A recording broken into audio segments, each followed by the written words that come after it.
ഇന്നലെ രാവിലെ ആൻഡു വിളിച്ചു പറയുമ്പോഴാണ് വളരെ ഷോക്കിംഗ് ആയിട്ടുള്ള ഈ വാർത്ത അറിയുകയും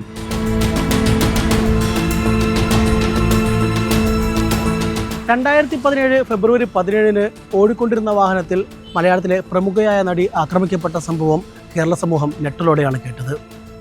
ഒരു ക്രിമിനൽ കുറ്റമെന്നതിനപ്പുറം ആ ക്രൂരകൃത്യത്തിന് മറ്റൊരു മാനം കൈവരുന്നത് മലയാളത്തിലെ സൂപ്പർ താരമായിരുന്ന നടൻ ദിലീപിന് ആ സംഭവത്തിൻ്റെ ഗൂഢാലോചനയിൽ പങ്കുണ്ടെന്നുള്ള സംശയം ബലപ്പെടുന്നതോടെയാണ്. ജൂൺ 28 ദിലീപിനെ ആദ്യമായി അന്വേഷണ സംഘം ചോദ്യം ചെയ്യലിനായി കൊണ്ടുവന്നത് ആലുവയിലെ ഈ പോലീസ് ക്ലബിലേക്കാണ്. അതേ തുടർന്ന് നാടകീയ രംഗങ്ങൾക്കാണ് ഈ പോലീസ് ക്ലബ്ബ് സാക്ഷ്യം വഹിച്ചത്.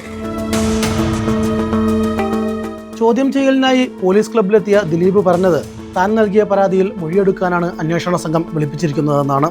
ചിലരുടെ മാധ്യമ വിചാരകൾക്ക് ഇരിക്കാൻ എനിക്ക് നേരമില്ല.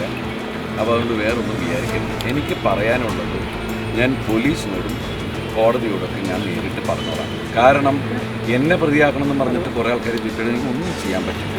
അതുകൊണ്ട് കൂടുതൽ ഞാൻ സംസാരിക്കാനുള്ള ഞാൻ കൊടുത്ത പരാതിക്ക് അനുസരിച്ചുള്ള മൊഴി കൊടുക്കാനാണ് ഞാനിപ്പോൾ പോകുന്നത്. ദയവേത് വളച്ചൊടിച്ചൊന്നും പറയരുത്.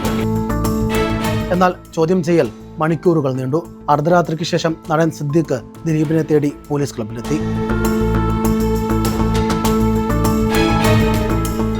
ഇതിനുശേഷമാണ് അന്ന് ദിലീപിനെ വിട്ടയച്ചത്. അപ്പോഴും വിശദമായ മൊഴി രേഖപ്പെടുത്തിയെന്ന് മാത്രമായിരുന്നു നടന്റെ പ്രതികരണം. പരാതി അനുബന്ധിച്ച് വിശദമായിട്ടുള്ള മൊഴിയെടുപ്പുമായിരുന്നു. മറ്റുള്ള എല്ലാ കാര്യങ്ങളും ഇതിന് അനുസരിച്ചിട്ടുള്ള കേസിന് ആസ്പദമായ എല്ലാ കാര്യങ്ങളും അങ്ങോട്ട് സംസാരിക്കുക. നമ്മളുടെയും കൂടി ആവശ്യമാണ് ഇതിന്റെ സത്യം പുറത്തു വരാനുള്ളത്. ഇല്ല, ഒന്നും പറഞ്ഞിട്ടില്ല. ദിലീപിലേക്ക് അന്വേഷണമെത്തുന്നതിന് മാസങ്ങൾക്ക് മുമ്പേ തന്നെ ഒന്നാം പ്രതി പൾസർ സുനി ഉൾപ്പെടെയുള്ളവർ പിടിയിലായിരുന്നു. ഫെബ്രുവരി 17 നടിയെ ആക്രമിച്ച ശേഷം 23 കോടതിയിൽ കീഴടങ്ങാനെത്തിയ പൾസർ സുനിയെയും കൂട്ടാളി വിജീഷിനെയും ബലപ്രയോഗത്തിലൂടെയാണ് പോലീസ് പിടികൂടിയത്. അതിനു മുമ്പേ തന്നെ കേസിലെ മറ്റു പ്രതികളായ ഡ്രൈവർ മാർട്ടിൻ ആന്റണി, വടിവാൾ സലീം, പ്രദീപ്, മണികണ്ഠൻ എന്നീ പ്രതികളെ പോലീസ് കസ്റ്റഡിയിലെടുത്തിരുന്നു. കൃത്യം നടത്തിയ ഈ സംഘത്തിലേക്ക് അന്വേഷണം ഒതുങ്ങുന്നതിനിടെയാണ് കൊട്ടേഷൻ നൽകിയത് ദിലീപാണെന്നുള്ള സൂചനകൾ പുറത്തുവരുന്നത്.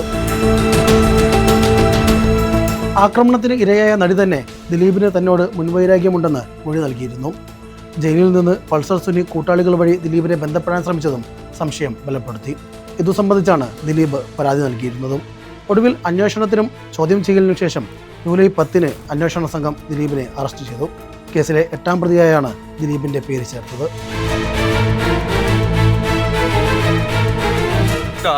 പറഞ്ഞല്ലോ, നാളെ കോടതി ഹാജരാ.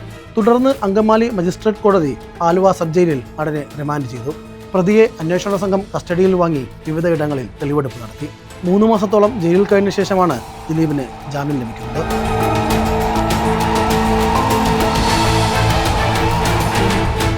2018 മാർച്ച് 8 കേസിലെ വിചാരണ നടപടികൾ ആരംഭിച്ചു. വിവിധ കാരണങ്ങളാൽ പലതവണ മാറ്റിവെച്ചാണ് ഇപ്പോൾ വിധിയിലേക്ക് എത്തിയിരിക്കുന്നത്. ഇതിനിടെ 261 സാക്ഷികളെ വിസ്തരിച്ചു. സാക്ഷി വിസ്താരത്തിന് മാത്രം 438 ദിവസമെടുത്തു. ചലച്ചിത്ര താരങ്ങൾ ഉൾപ്പെടെ 28 സാക്ഷികൾ കൂറുമാറുകയും ചെയ്തു.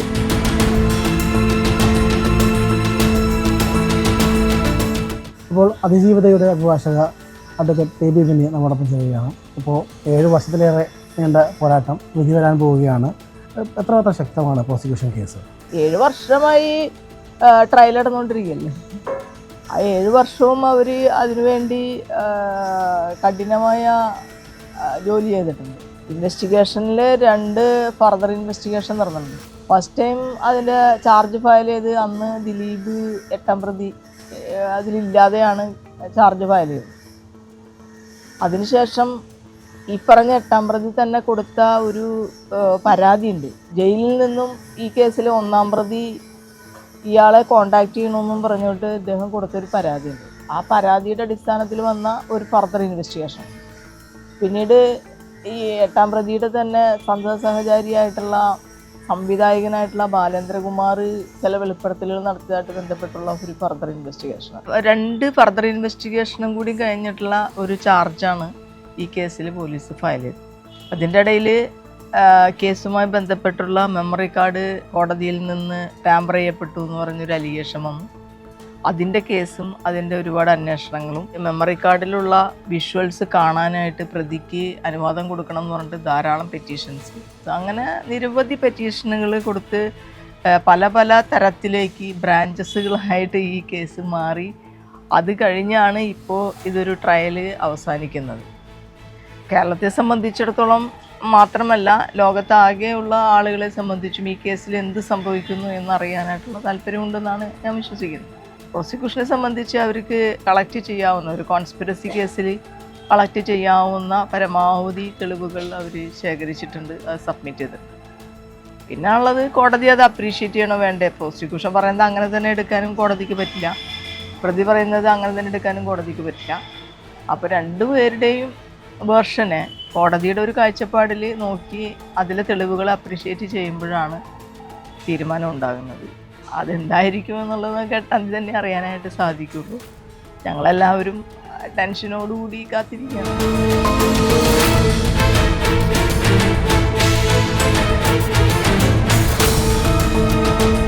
കേരളത്തിൻ്റെ നീതിന്യായ ചരിത്രത്തിലെ ഏറ്റവും ശ്രദ്ധിക്കപ്പെട്ട കേസുകളിലൊന്നായിരിക്കും നടിക്കെതിരായ പീഡനവും അതിനു പിന്നിലെ ഗൂഢാലോചനയും.